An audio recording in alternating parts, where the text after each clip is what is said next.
mostramos el panorama económico nacional e internacional, con datos y cifras que revelan los factores que afectan a los salvadoreños.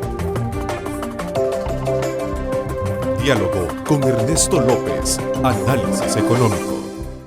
Hay un aspecto, creo que inmediato, que merece la pena analizar, y es precisamente desde la perspectiva del trabajo que realiza Proesa, que de alguna manera, qué panorama percibe con la llegada de un nuevo gobierno estadounidense y sobre todo representando que, teniendo como presente que este es uno de los mercados muy importantes de exportación que tenemos, en primer lugar, y en segundo lugar también con toda esa, digamos, discurso y esa lectura que él ha dejado entrever, sobre todo cuando hablamos de proteccionismo de las empresas estadounidenses. ¿Cuál es la valoración que tiene el presidente de Proesa frente a ese nuevo escenario económico y esa variable que podía representar un nuevo presidente en los Estados Unidos? Bueno, creo que es importante primero establecer cuáles son las bases de nuestra relación económica con los Estados Unidos. Nosotros tenemos un acuerdo de libre comercio que engloba a los países de Centroamérica. Han manifestado en más de algún momento que el CAFTA no es un tratado que les preocupe, porque más bien consideran que es de los tratados con los que Estados Unidos ha salido ganando. No tienen la misma visión con el caso de México, y hay razones que están más que evidentes, Ernesto. Fíjate que México ha penetrado mucho en Estados Unidos con productos de alto valor agregado, de alto contenido tecnológico, y de manera creciente y de manera agresiva. Y eso pues pone nerviosos a gente como el señor Trump, que creen que ese tipo de exportaciones mexicanas amenazan los puestos de trabajo en Estados Unidos. Por ejemplo, automóviles. México es ya el tercer o cuarto exportador mundial de automóviles. El año pasado México produjo cerca de 4 millones de automóviles. Es una enorme cantidad de automóviles. México tiene programado en los próximos 8 años construir 35 millones de automóviles. ¿Hacia dónde van esos automóviles? Evidentemente el mercado fundamental es el mercado norteamericano. Norteamericano, sí. No es casual que geográficamente lo tiene muy inmediato. Lo tiene inmediato. Sí. Hay una gran integración industrial entre ambos países. Hay una gran conectividad. El día de ayer el señor Trump se reúne con los principales jerarcas de la industria automovilística norteamericana para decirles: les bajo los impuestos. Les bajo los impuestos, les voy a dar incentivos, pero ya no se vayan a México. Sí, bueno, esas son decisiones que pueden tomar los gobiernos. Una lectura que no preocupa, no debería de preocuparnos, presidente de Proesa. Yo pienso que no deberíamos de estar demasiado preocupados, pero sí hay que estar alertas, hay que estar vigilantes.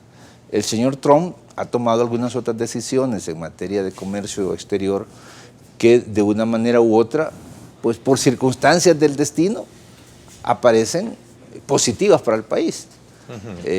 Estados Unidos, bajo la presidencia Obama, se embarcó en un gran proyecto de facilitación y liberalización del comercio con los países de Asia y algunos países de nuestro hemisferio. Bajo la perspectiva de este acuerdo comercial, logrado incrementar nuestras exportaciones a Estados Unidos. Señalaba que son alrededor de 2.500 millones de dólares, pero Estados Unidos nos vende mucho más. Es algo que el señor Trump no dice, que Estados Unidos ha tenido grandes ventajas con estos tratados. Si no, no los hubieran firmado, Ernesto. Los tratados no se firman por un acto de generosidad. Se firman porque hay intereses que serán satisfechos bajo ese tratado. ¿Tú crees que México se va a quedar simplemente con los brazos cruzados? Sí. Buen punto. Si hay millones y millones de dólares, de miles de millones de dólares de productos norteamericanos que ingresan al mercado mexicano. Hay millones de trabajadores en Estados Unidos que trabajan solo para venderle a México. Porque a pesar de que por ratos el debate político y la dinámica política se siente tan caldeada, pero el país nunca ha dejado de funcionar, las instituciones funcionan. Podemos tener desacuerdos, podemos tener desencuentros, Es un pero, mito. pero tenemos los una famosos estabilidad política. golpes de estados técnicos. No, técnicos, es que eso que se no, manejan en ese debate. Eso, no es el punto eso no ha dejado sí, de caldear un poco, ¿no? No ha dejado de ser y sigue siendo un plan de grupos extremistas en este país. El golpear al gobierno, desestabilizar al gobierno y finalmente derrocar al gobierno por medios no tradicionales. Antes te ponían tanquetas, sacaban a volar los aviones y la artillería la sacaban a las calles y las tropas, y aquí hay un golpe de Estado, el presidente se va. Así era, ¿verdad? Y a ratos, pues, la resistencia del pueblo surgía y lo masacraban y lo aplastaban, pero se imponían. Hoy no, hoy hay otros métodos más sofisticados. La desestabilización a través de mecanismos judiciales. En el caso de El Salvador es un caso más que evidente. Podemos hablar luego de eso, si te parece.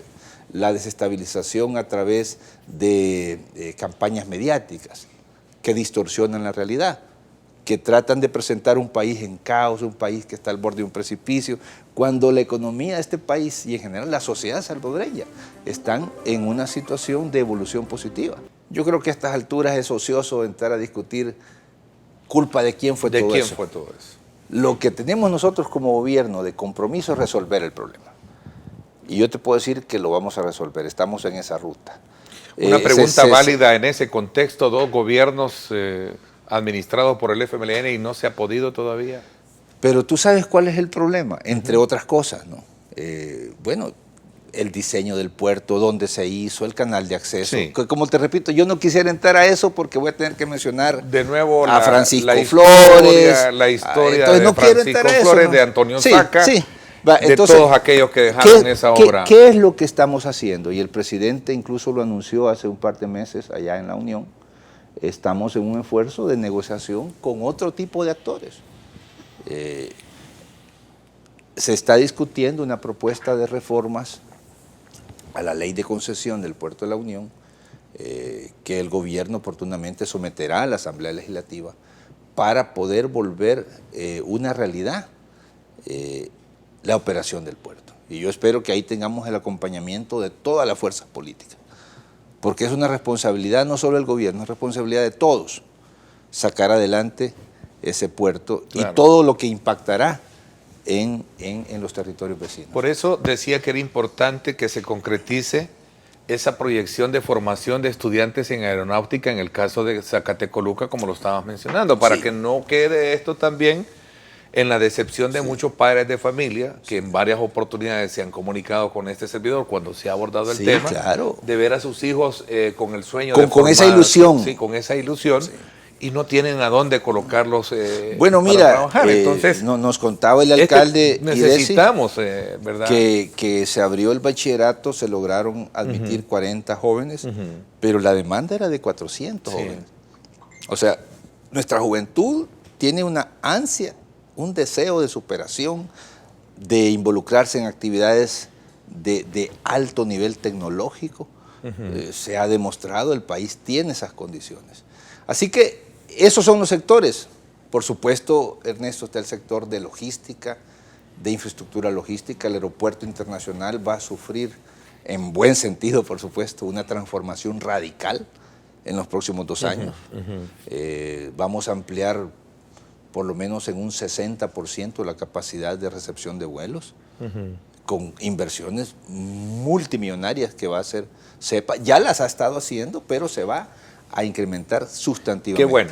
El tema del salario mínimo, sí, ¿es un factor, es un viento a favor, como dice la canción, o es un viento en contra? Mira, yo creo que... Para fomentar el tema de la inversión. Depende cómo lo quieras ver. Y ese clima de negocio favorable para un empresario. Mira, porque el salario ciertamente es un factor, pero yo te lo decía al principio, nuestra mano de obra es la mano de obra realmente más competitiva y más productiva de toda la región centroamericana. Nosotros estábamos con niveles de salarios por debajo de Honduras. Te puedes imaginar, nosotros, Honduras, con todo el respeto que me merecen los hermanos hondureños, pero su mano de obra no es tan productiva como la salvadoreña. Esto lo dicen propios y extraños. Estábamos rezagados frente a Guatemala incluso. El sector privado, en general, este tema, pienso yo, aparte del discurso político que tienen ciertas gremiales, ya había descontado, como se dice en economía, este factor. Ya todos tenían claro que iba a haber un aumento del salario mínimo. No ha habido una empresa, Ernesto, que diga, yo cierro porque el salario mínimo aumentó. Hubo rumores, como suele haber en estos casos, pero ninguna ha dicho, me voy por esta razón. Es que no es tan sencillo decir, por una razón única, un factor único, yo me voy del país. Eso no es cierto. ¿Sí? Eso es, como dicen, espantar con el petate del muerto. Recientemente la Asamblea Legislativa otorgó el título de hijo meritísimo a un emblemático, y con mucho respeto lo digo, empresario extranjero, por haber creado una cantidad considerable de puestos laborales. Sin embargo, hoy, a raíz de toda esta situación de incremento y del incremento de sus costos productivos, ha tenido que despedir incluso a muchos trabajadores. Esto le ha traído a él incluso la crítica de haber recibido el título de hijo honorífico y ahora despidiendo personas. Pero hay unas situaciones ahí en las que obviamente de manera íntima no se conocen y cualquiera desde una ventana urbana como es las redes sociales, de gritería urbano como son las redes sociales, te puede venir a desprestigiar, pero tú no sabes cuánto este empresario ha tenido que soportar con el incremento para poder producir o mantener esos puestos laborales, ¿no? Sí, lo primero que hay que examinar es cuál es la razón que pudiera haber detrás, porque las empresas no solo están sujetas al tema del salario, de repente hay cancelación de contratos. Mostramos el panorama económico nacional e internacional, con datos y cifras que revelan los factores que afectan a los salvadoreños. Diálogo con Ernesto López, Análisis Económico.